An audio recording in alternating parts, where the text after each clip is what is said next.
Polling शुरू। आज सभी 90 सीटों पर 20,000 से ज्यादा पोलिंग बूथ पर डाले जा रहे वोट। कल किसान सम्मान निधि योजना की 18वीं किस्त जारी करेंगे पीएम मोदी।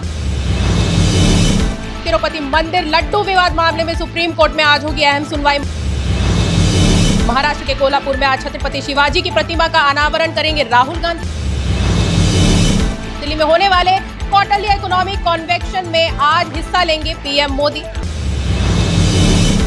उत्तर प्रदेश के मिर्जापुर में ट्रक ट्रैक्टर भिड़ंत से हादसा, 10 की मौत और 3 घायल।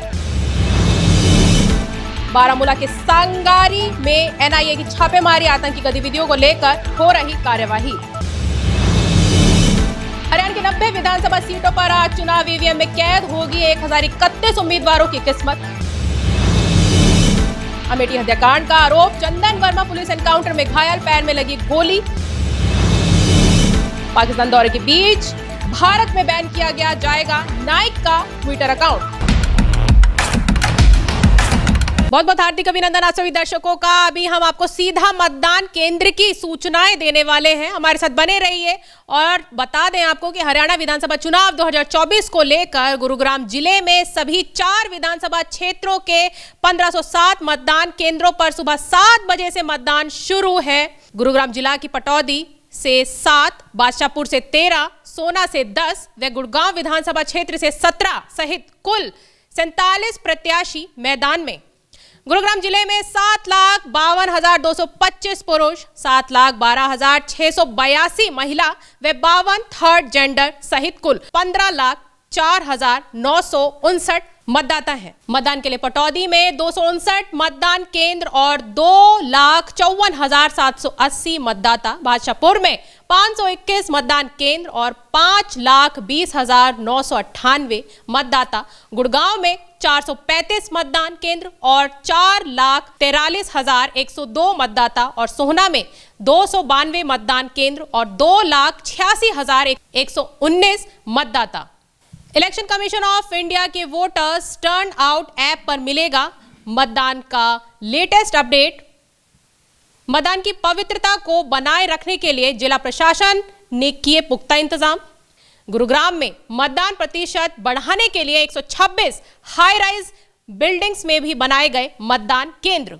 पटौदी में 9, बादशाहपुर में 71, गुड़गांव में 42 और सोना विधानसभा में 4 हाई राइज बिल्डिंग में बनाए गए मतदान केंद्र।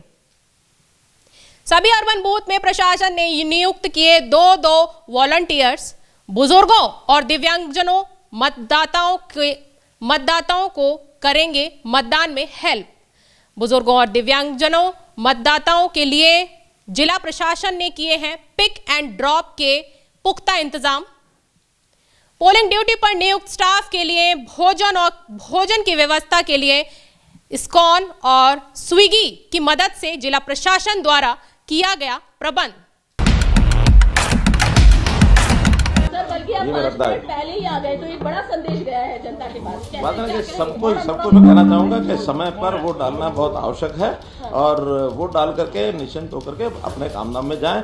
और बल्कि हमारे जो कार्यकर्ता है वो बाकी जो वोटर्स अभी नहीं आए हैं उनको भी ला करके वोट डलवाने का काम करें। गृह मंत्री ने भी जिस बात को रखा रैली से एंटी ड्रग पॉलिसी के साथ ड्रग्स के खिलाफ, आपको लगता है जो लोग कांग्रेस निवेदन है, अपील है, जल्दी से जल्दी अपना वोट डाल करके और कामकाज वाले जो लोग हैं, हमारे व्यापारी भाई हैं, हमारे दुकानदार भाई हैं, हमारे छोटे मोटे काम करने वाले सब लोग हैं, वो वोट डालने के बाद ही अपने काम पर जाए।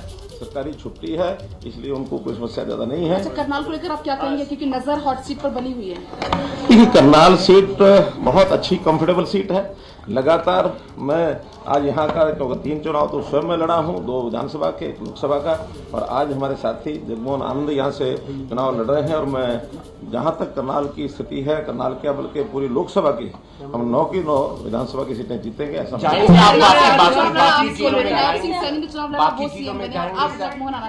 बाकी जिलों में देखिए, जगमोहन आनंद हमारे बहुत अच्छे कार्यकर्ता हैं और जरूर उनको उचित योग्य स्थान कांग्रेस की आश्वस्ता का कांग्रेस के घर में जितनी निराशा है, जितना उनके यहाँ अफरा तफरी मची हुई है, उसका आपको पता है कि नहीं पता, मुझे पूरा पता है। पूरी अफरा तफरी मची है, निराशा। आप कोशिश कर रहे थे हुड्डा जी के बीच में जो तनाव है, जो तनाव है। लेकिन वो कह रहे कि फिलहाल ऐसा कुछ भी नहीं है। मैं कहता हूँ वो तो आपने आपने भी सुन लिया, मैंने भी सुन लिया। जो उनका तनाव है वो जगजाहिर है, जो बाहर आता है। और इसका मैसेज केवल दो नेताओं का नहीं है, जनता में भी उसका मैसेज है। जनता में भी बहुत बड़ी निराशा कांग्रेस को लेकर के बनी हुई है। देखिए, मेरी कोई कोशिश नहीं है, मैंने तो अपनी एक ऑफर दी हुई है कि कोई भी आता उसके लिए यानी द्वार खुला है। और भाई जहाँ तक अशोक तंवर का विषय है, अब ये आयराम गैराम की जो लोकोक्ति है वो उन्होंने हालांकि बहुत समय से रुकी हुई थी, उन्होंने इसको फिर उजागर किया है। और ये जो कुछ किया है इसके पीछे की कहानी क्या है अनुमान लगाए जा सकते हैं, कुछ निश्चित नहीं कहा जा सकता। दोपहर को 12:30 बजे भारतीय जनता पार्टी की सभा में संबोधित कर रहे हैं और 1:30 बजे 1:45 बजे जाके मंच पर चढ़ जाते हैं। कांग्रेस की जरूर कुछ ना कुछ खिचड़ी पकी है। वरिष्ठ पत्रकार हमारे साथ जुड़ चुके हैं, आइए उनसे पूछते हैं क्या लगता है आपको गणेश जी, मतदान केंद्रों के ऊपर क्या सोचते हैं आज के लिए? वाणी, आपको मैं बताना चाहूँगा 10 बजे तक जो हरियाणा विधानसभा के जो मतदान चल रहा है वो मतदान 10 बजे तक लगातार हर बूथ पर हर जिले में बढ़ता जा रहा है।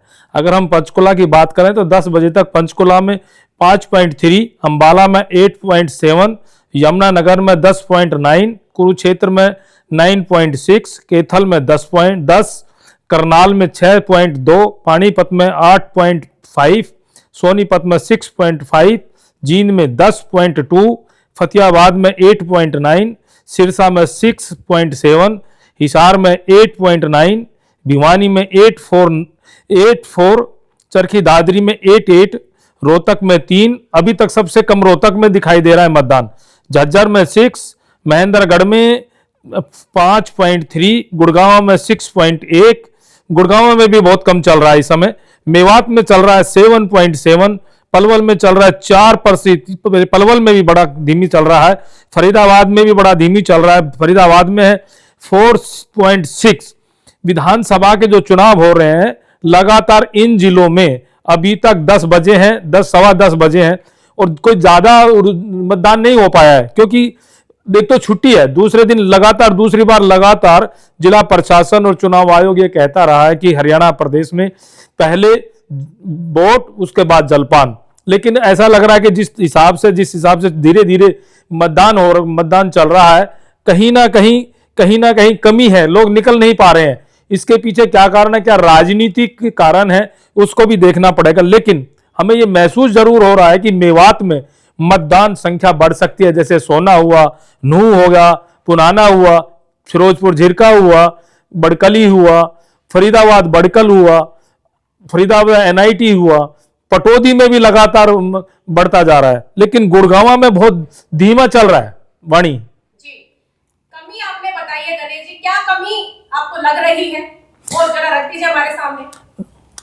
मैं आपको फिर बताना चाहूंगा कि हरियाणा प्रदेश में 90 विधानसभा सीट है और 90 विधानसभा सीटों में लगातार मतदान उठेगा, बढ़ेगा, कम होगा, लेकिन जैसे जैसे समय बढ़ेगा, जैसे जैसे धूप निकलेगी, आपको मैं लगातार बताता रहूंगा कि कहां कितना मतदान हुआ। लेकिन सुरक्षा के बड़े इंतजाम है। सुरक्षा के बात को लेके बात करें तो सुरक्षा में जगह जगह केंद्रीय सुरक्षा बल के जवान हैं, हरियाणा पुलिस के जवान हैं, जगह जगह तैनात हैं, कहीं कोई विवाद ना हो। जिला उपायुक्त गुड़गांव निशांत कुमार यादव स्वयं बूथों के ऊपर जा रहे हैं।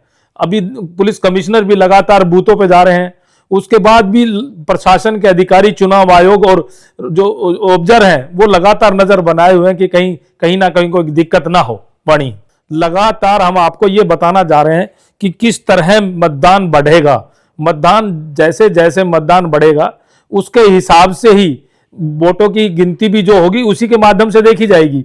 वैसे तो हरियाणा प्रदेश में 90 विधानसभा है और उनमें लगातार जितने भी प्रत्याशी हैं वो चुनाव जीतने की बात कर रहे हैं, लेकिन अब पता लगेगा शाम को 6 बजे तक कितना प्रतिशत मतदान होता है, कितने लोगों की जीत की जो वायदे हैं वो कितने सक्सेस होते हैं, नहीं होते हैं। लेकिन ये है कि मुकाबला जरूर है। हमने कल भी बताया था कि 90 विधानसभा क्षेत्रों में करीब 25 ऐसी सीटें हैं जहां कांटे की टक्कर है, मुकाबला है, कहीं कांग्रेस है, कहीं निर्दलीय है, तो कहीं कहीं बीजेपी है। अलग अलग विधानसभा क्षेत्रों में अलग अलग कैंडिडेट अपनी अपनी टक्कर बनाए हुए हैं। लेकिन अब देखना यह है कि वे लोग या उनके समर्थक कितने मतदाताओं को मतदान कराने में सफल होते हैं, कितने को घर से निकालने में सफल होते हैं। वाणी जी, आपने जो बहुत खास हमको जानकारी दी है, इसमें मैं एक चीज और जोड़ना चाहूंगी गणेश जी की बादशाहपुर की सबसे बड़ी सीट बताई जा रही है, तो क्या उसको लेके आपके पास जानकारी? देखिए, बादशाहपुर में अभी तक 10 बजे हैं, अभी तक कोई खास मतदान नहीं हो पाया है। बादशाहपुर में भी बड़ा धीरे चल रहा है, क्योंकि बादशाहपुर में कांग्रेस और बीजेपी के बीच ही मुकाबला है। बीजेपी के जो उम्मीदवार राव नरवीर सिंह है, पूर्व मंत्री हैं, 5 साल सरकार में, खट्टर सरकार में मंत्री रहे, और कांग्रेस में नए लड़के हैं, नया युवक है कांग्रेस का। लेकिन ऐसा लग रहा है कि कहीं ना कहीं बीजेपी और कांग्रेस के बीच जो मुकाबला माना जा रहा था, अब राव नरवीर सिंह थोड़ा आगे निकलते दिखाई दे रहे हैं। क्योंकि राव नरवीर सिंह पिछले 5 सालों से आराम से घर बैठे थे, राजनीति कर देख रहे थे, क्योंकि उनको भाजपा ने टिकट नहीं दी थी। लेकिन अब की बार जिस तरह उन्होंने क्षेत्र में काम किया, जिस तरह वो लोगों के बीच रहे, तो उनकी कहीं ना कहीं हैसियत, राजनीतिक हैसियत बढ़ी है, और उनका कहीं ना कहीं दबदबा राजनीति में बढ़ता जा रहा है। बताया जा रहा है मुकाबला है, लेकिन इतना भी मुकाबला नहीं है कि कांग्रेस का जो वर्धन है वो सीट निकाल सके।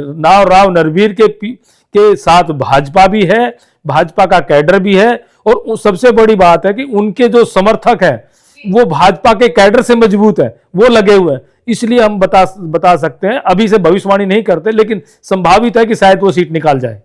नारनौल की छोटी सीट बताई जा रही है, जैसे कि बादशाहपुर की सबसे बड़ी, तो नारनौल सबसे छोटी सीट बताई जा रही है, इस पर क्या विचार है? देखिए, नारनौल में तीसरी बार पूर्व मंत्री चुनाव मैदान में है भाजपा से, और कांग्रेस से राव नरेंद्र सिंह हैं, वो भी मंत्री रहे हैं।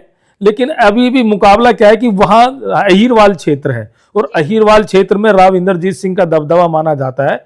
और राव इंद्रजीत सिंह ने अपने ही समर्थक ओपी यादव को, जो मंत्री रहे हैं इस खट्टर सरकार में, नायब सिंह सरकार में मंत्री रहे हैं, वो वहां से तीसरी बार चुनाव लड़ रहे हैं, और दूसरी बार चुनाव लड़ रहे हैं राव नरेंद्र यादव जी। अब देखना यह है कि कितना किसका वोट बैंक है वहां, क्योंकि राव नरेंद्र यादव पहले भी मंत्री रह चुके हैं, उनके फादर भी मंत्री रह चुके हैं, और ओपी यादव जो लगातार अब तीसरी बार चुनाव मैदान में है, वो एक बार 5-4.5 वर्ष तक मंत्री रहे हैं, लेकिन विधायक रहे हैं। उनको राव इंद्रजीत सिंह का आशीर्वाद है, राव इंद्रजीत सिंह ने उनको टिकट दिलवाई है, और कहीं ना कहीं ऐसा लग रहा है कि राव इंद्रजीत सिंह का वहां पर प्रभाव है। और देखने वाली बात तो यह है कि जो मतदान कितना प्रतिशत होता है, इस पर सारा निर्भर करेगा। वाणी, बहुत शुक्रिया गणेश जी हमारे को एक खास जानकारी देने के लिए।